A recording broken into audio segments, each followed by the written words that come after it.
सत्य और अहिंसा के मार्ग पर चलने वाले महात्मा गांधी को भला कौन नहीं जानता। महात्मा गांधी जो स्वयं में एक नाम नहीं बल्कि एक संदेश है। दोस्तों, महात्मा गांधी एक ऐसे वैश्विक शख्सियत हैं, एक ऐसे वैश्विक नेता हैं जिन्हें शायद विश्व में हर लोग जानते हों। दोस्तों, इनके विचारधारा आज की एक मार्गदर्शिका का काम करती है। दोस्तों, वो कहा करते थे, मेरा धर्म सत्य और अहिंसा पर आधारित है। सत्य मेरा भगवान है और अहिंसा उसे पाने का साधन। दोस्तों, आज हम लोग महात्मा गांधी के बारे में समझते हैं, उनकी भारतीय राष्ट्रीय आज़ादी के आंदोलन में उनकी भूमिका को समझते हैं एवं साथ ही साथ भारत की आज़ादी के वक्त सन 1947 में वो कहाँ थे, वो क्या कर रहे थे एवं उनके अंतिम दिन कैसे थे, उसे समझते हैं। दोस्तों, उम्मीद है आपको ये सारी बातें बहुत इंटरेस्टिंग लगेगी। आप पूरे वीडियोज़ को ध्यान से देखिएगा। चलिए शुरू करते हैं। दोस्तों, महात्मा गांधी की बात करें तो उन्हें आज हम लोग भारत के राष्ट्रपिता यानी कि फादर ऑफ इंडियन नेशन के तौर पे जानते हैं। दोस्तों, इनकी जन्म 2 अक्टूबर 1869 को गुजरात के पोरबंदर में हुई थी। अगर उनकी बात करें तो he was an Indian lawyer, वो एक इंडियन लॉयर थे, एंटी कॉलोनियल नेशनलिस्ट थे और साथ ही साथ वो एक पॉलिटिकल थिंकर थे, क्योंकि आज हम लोग उन्हीं की विचारधारा को लेकर, उन्हीं को विचारधारा को समझने के लिए गांधीइज्म जैसे थॉट को पढ़ते हैं और ये हमारे इंटरनेशनल रिलेशन में काफ़ी इम्पॉर्टेंट होता है। दोस्तों, अगर उनकी मूल मंत्रा की बात करें तो उनकी मूल मंत्र जो है वो सत्य और अहिंसा है, जिसे लेकर ही वो कहते थे कि मेरा धर्म सत्य और अहिंसा का पालन करना ही है। उनकी शिक्षा की बात करें तो उनकी प्रारंभिक शिक्षा भारत में हुई थी, लेकिन इसके बाद वो अपनी शिक्षा के लिए इंग्लैंड गए थे, जहां से उन्होंने बैरिस्ट्री की डिग्री प्राप्त की। बैरिस्ट्री की डिग्री प्राप्त करने के बाद वह दक्षिण अफ्रीका गए, वहां पर अपार्थाइड सिस्टम यानी कि रंग भेद की नीति के खिलाफ आंदोलन चलाया एवं अपनी जीवन में प्रथम सत्याग्रह का प्रयोग उन्होंने वहीं किया। तो इस तरह देखते हैं कि वापस से भारत दक्षिण अफ्रीका के बाद 1915 में वापस आते हैं, जब उनकी उम्र करीब 45 साल थी। दोस्तों, 45 ईयर्स थी। अगर महात्मा गांधी की बात करें तो महात्मा गांधी भारत आकर इंडियन नेशनल कांग्रेस यानी कि कांग्रेस में शामिल होते हैं एवं यहाँ की आज़ादी की लड़ाई में अपनी योगदान को शुरू करते हैं। दोस्तों, महात्मा गांधी भारत आने के बाद वह भारत को समझना चाहते थे, भारत को जानना चाहते थे। यही कारण है कि वो भारत में अनेक जगहों पर जाकर उसे देखने और समझने की कोशिश किए। महात्मा गांधी की अगर बात करें तो उन्होंने भारत में प्रथम राजनीतिक जो कद रखा था वो 1917 में चंपारण सत्याग्रह में रखा था, जब उन्हें राजकुमार शुक्ला के द्वारा आमंत्रित किया गया था चंपारण में।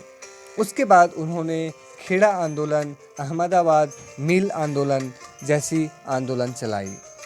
उनकी बड़ी योगदानों की बात करें तो नॉन कॉरपोरेशन मूवमेंट को भला कौन नहीं जानता। असहयोग आंदोलन, जब पूरे अंग्रेज सहम से गए थे, वह अपने आप में अचंभित रह गए थे कि भला ये कैसा मूवमेंट है, ये कैसा आंदोलन है, एवं उन्हें इनकी प्रभावशीलता की भनक बाद में लगी थी।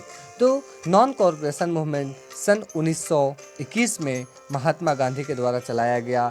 इसके बाद साल्ट सत्याग्रह, दांडी मार्च, जिसकी शुरुआत महात्मा गांधी ने की थी, उसका जो मूल मंत्र था वो खुद से नमक बनाकर अंग्रेज़ों की नीतियों को तोड़ना था और इसी को हम लोग कहते हैं सिविल डिसोबीडियंस मूवमेंट, जो 1930 में एवं फिर एक बार चली थी। दोस्तों, अगर और मूवमेंट की बात करें तो महात्मा गांधी का लास्ट सबसे बड़ा मूवमेंट था वो ये था क्विट इंडिया मूवमेंट यानी कि भारत छोड़ो आंदोलन, जिसे 1942 में चलाया गया था। दोस्तों, जहां उन्होंने यह नारा दिया था, करो या मरो, यानी कि अब आपको अपनी जी जान लगा देनी चाहिए। दोस्तों, तो महात्मा गांधी के अगर योगदान की बात करें तो एक एरा चला था, एक युग चला था जो सिर्फ और सिर्फ महात्मा गांधी को फॉलो कर रहा था। दोस्तों, अब हम लोग बात करते हैं महात्मा गांधी कैसे भारत की निर्माण की चाहत रखते थे, वो क्या सोचते थे, भारत कैसा होना चाहिए। दोस्तों, उनकी बात बड़ी दिलचस्प है एवं बड़ी तार्किक महसूस होती है। उनको देखें तो Gandhi vision of an independent India was based on religious pluralism, यानी कि वो भारत में हर रिलीजन को, चाहे वो हिंदू, मुस्लिम, सिख, ईसाई, आपस में हो भाई भाई, ऐसी भावना को लेकर वो चलते थे एवं इसी को आगे बढ़ाते हुए वो भारत में हर रिलीजन को इक्वल इम्पोर्टेंस देने की बात कहे थे। हालांकि ये जो चीज़ें थी, उनकी ये जो विज़न थी, उन्हें उसके चैलेंज किया गया था स्वयं मुस्लिम लीडर्स के द्वारा, क्योंकि उन्होंने ही खुद पाकिस्तान का डिमांड किया था। दोस्तों, अब इसके बाद बात करें तो इन 1947 British granted the independence. British जो है वो हमें आज़ादी तो दे दिए थे, लेकिन हमारे भारत को दो भागों में तोड़ दिए थे। दोस्तों, इस तरह से देखते हैं कि जब भारत और पाकिस्तान का बंटवारा हो गया, उस समय कितनी बुरी स्थिति थी, इसको लेकर मैंने एक वीडियो बनाया है। अगर आप उस वीडियो को नहीं देखे हैं तो एक बार अवश्य देख लें। इसके बाद हम लोग देखते हैं कि 15 अगस्त 1947 को क्या हुआ था। दोस्तों, जब पूरा भारत आज़ादी की जश्न मना रहा था, तब महात्मा गांधी इस जश्न में शामिल नहीं हुए थे, बल्कि उस समय चल रहे कॉम्युनल वायलेंस, लोगों के बीच में झड़प कुछ सुलझाने में, उसे रोकने में वो अपनी भूमिका को निभा रहे थे।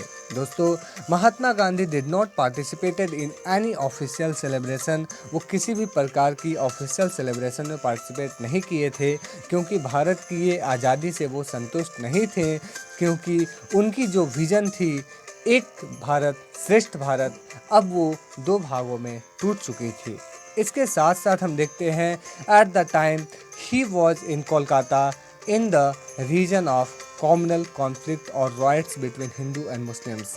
दोस्तों, जब हिंदू और मुस्लिम के बीच में दंगे हो रहे थे, उस समय महात्मा गांधी कोलकाता में थे और इसे शांत करने के लिए वो भूख हड़ताल यानी कि उपवास भी रखा करते थे।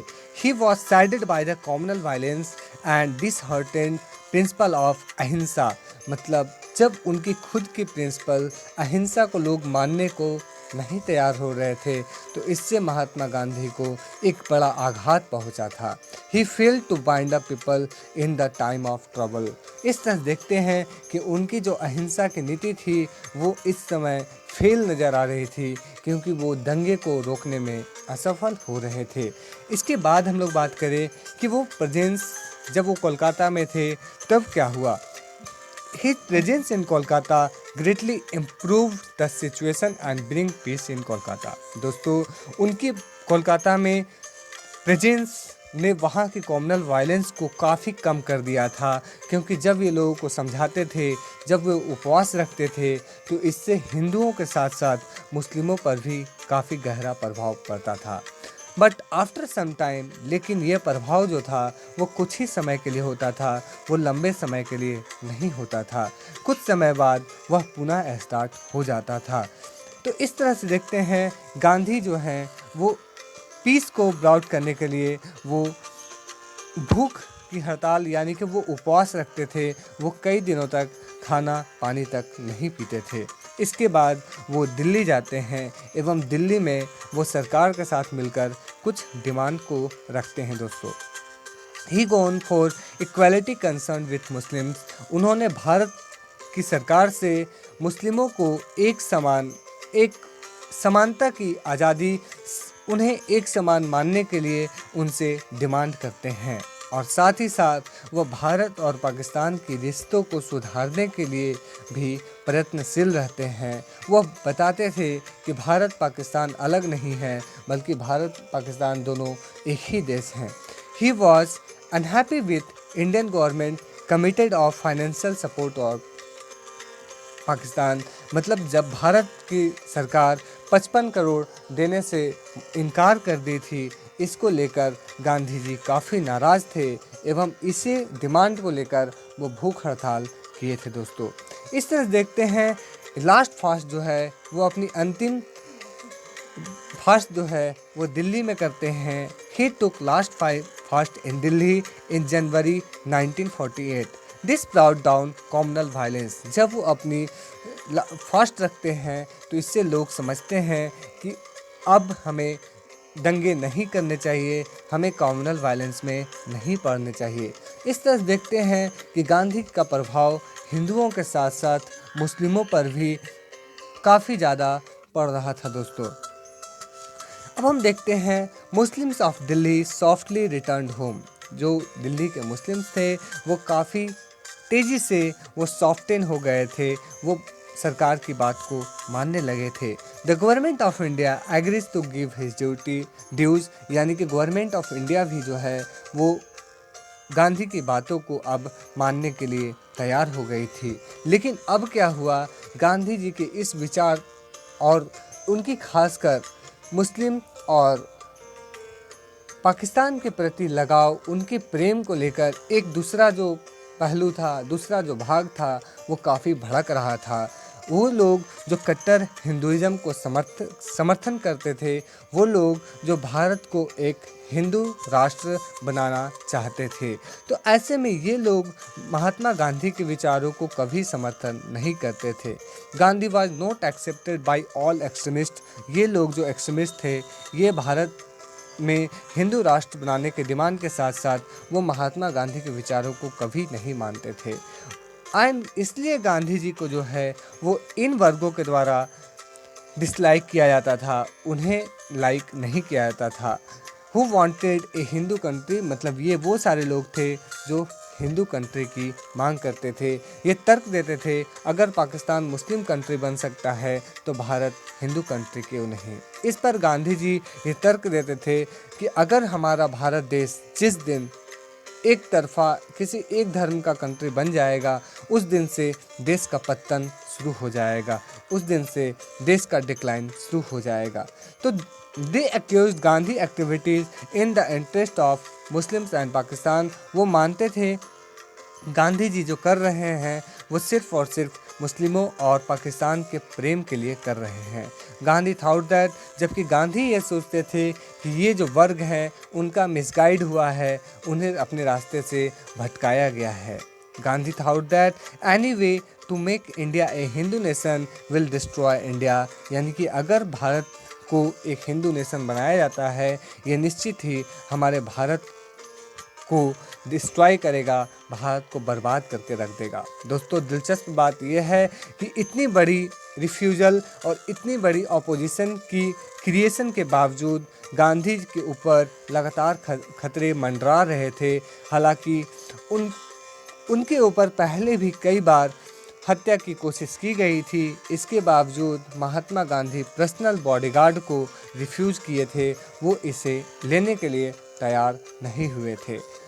इसके बाद देखते हैं असैसिनेशन ऑफ गांधी जी, मतलब गांधी जी की निर्मम हत्या कैसे और किनके द्वारा की गई थी। दोस्तों वो वक्त था दिल्ली का बिरला भवन प्रेयर और 30 जनवरी 1948, जब काफ़ी भीड़ वहाँ पर गांधी को सुनने के लिए जुटी थी। उस समय नाथूराम विनायक गॉडसे भी वहाँ मौजूद थे। एक वक्त ऐसी आई, महात्मा गांधी लोगों से मिलने आगे निकले, अचानक 3 गोलियां धड़ धड़ धड़ गांधी के सीने में दाग दी गई। वह व्यक्ति जिन्होंने यह किया था वह नाथूराम विनायक गॉडसे थे। दोस्तों नाथूराम विनायक गॉडसे एक कट्टर हिंदुइज्म को सपोर्ट करने वाले एवं हिंदू राष्ट्र का समर्थन करते थे एवं वो महात्मा गांधी के विचारों से सहमत नहीं थे। तो after coming out of the peace prayer he was fired 3 bullets on 30 January 1948 by Nathuram Godse. This was the end of Gandhian era. यहाँ से गांधी का तो अंत हो गया, लेकिन गांधीयन विचारधारा आजीवन हमारे जीवन में रह गई। मतलब गांधी का तो अंत हो सकता है लेकिन गांधीवाद का अंत नहीं हो सकता है। इसके बाद देखते हैं कि इनकी जो डेथ की जो इफ़ेक्ट थी वो एक बड़े सोसाइटी, एक बड़े लोगों पर पड़ी थी। इनके डेथ के बाद लगातार जो दंगे थे हिंदू और मुस्लिमों के बीच, वो लगातार शांत होते चली गई एवं वो फिर दोबारा नहीं उठी। The government of India crack down on the such extremist. और गवर्नमेंट ऑफ इंडिया जो है वो ऐसे एक्सट्रीमिस्ट ऑर्गेनाइजेशन पे काफ़ी कठोर आई और वो तुरंत उन्हें बैन कर दी। और यही कारण था कि आरएसएस को कुछ समयों के लिए बैन कर दिया गया था। दोस्तों, गांधी जी ये कहा करते थे अपने अहिंसा को लेकर कि वो लोग जो आपको इस विचारधारा से सहमत नहीं हैं, वो पहले तो आप पर ध्यान नहीं देंगे, फिर वो आप पर हंसेंगे, फिर वो आपसे लड़ेंगे और तब आपकी जीत हो जाएगी, तब आप जीत जाएंगे। दोस्तों, अहिंसा एक ऐसा माध्यम है जिससे आप दूसरों के ऊपर निशस्त्र मतलब बिना हथियार के उनके दिलों पर हमेशा के लिए जीत हासिल कर सकते हो। दोस्तों, उम्मीद है आपको ये सारी चीज़ें अच्छी लगी होगी। अच्छी लगी तो लाइक शेयर सब्सक्राइब करना ना भूलें। अपने दोस्तों के साथ अवश्य शेयर करें। फिर मिलते हैं नेक्स्ट वीडियो में। तब तक के लिए धन्यवाद। जय हिंद।